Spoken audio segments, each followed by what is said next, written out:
Bienvenue à tous. Merci de nous rejoindre pour l'information sur RTI 1. Le président de la République a procédé ce jeudi à la signature d'un décret portant nomination de conseillers au Conseil constitutionnel.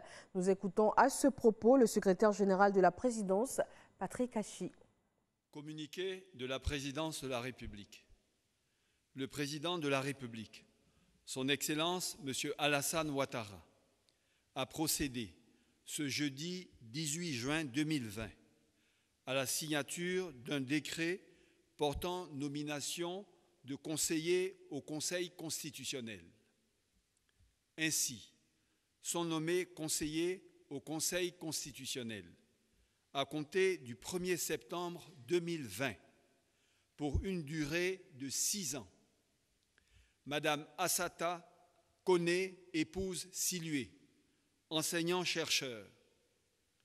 Madame Rosalie Kwame Kindo, épouse Zalo, magistrat hors hiérarchie. Monsieur Mamadou Samassi, avocat. Fait à Abidjan le jeudi 18 juin 2020.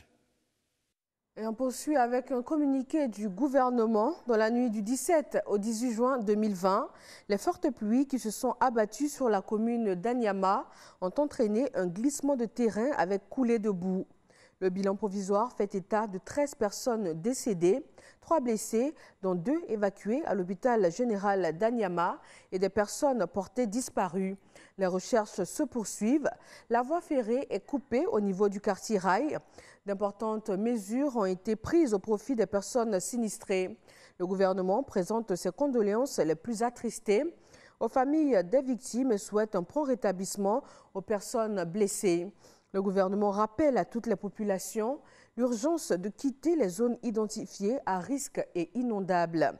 La météo indique de fortes précipitations pendant cette saison des pluies. Aussi, les populations sont-elles invitées à observer la plus grande prudence et la vigilance. Concernant donc ce drame survenu dans la commune d'Anyama, les secours et les autorités sont sur place.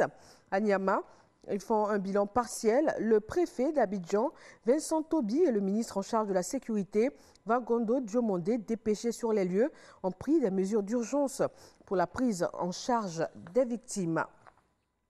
L'état-major général des armées communique. Il a mis en œuvre une opération, le ratissage engageant des moyens aériens, terrestres dans le parc national de la Comoé, ainsi que dans la zone de Kafolo, suite à l'attaque du poste mixte de cette localité le jeudi 11 juin 2020. Au 6e jour des opérations, le bilan s'établit comme suit.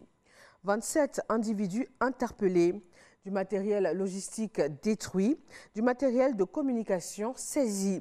L'état-major général des armées invite les populations riveraines à une étroite collaboration avec les forces de défense et de sécurité et à se conformer aux consignes qui leur sont communiquées régulièrement.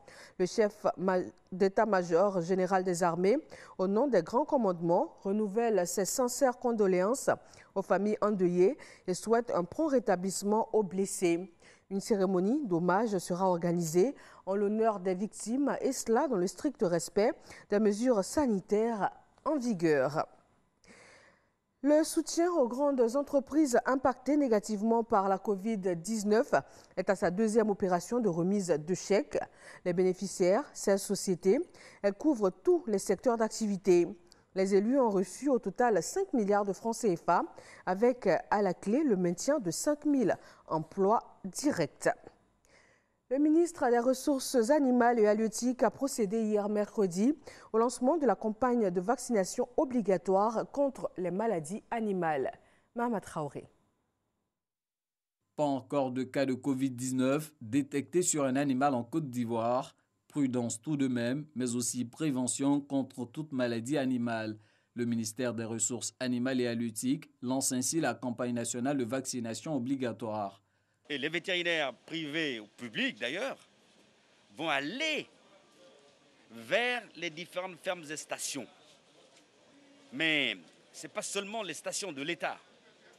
C'est tous ceux avec qui nous avons l'habitude de travailler depuis de longues années qui vont bénéficier de ces vaccins-là et les vétérinaires feront leur travail sur le terrain comme d'habitude. En cette saison pluvieuse, de nombreuses pathologies guettent la production animale nationale. Cette campagne vise donc à vacciner 1 200 000 bovins contre la pasteurellose, 795 000 petits ruminants contre la peste et 18 millions de volailles contre la maladie de Newcastle. L'opération est menée avec le soutien de l'Organisation des Nations Unies pour l'alimentation et l'agriculture FAO et de l'Ordre national des vétérinaires de Côte d'Ivoire.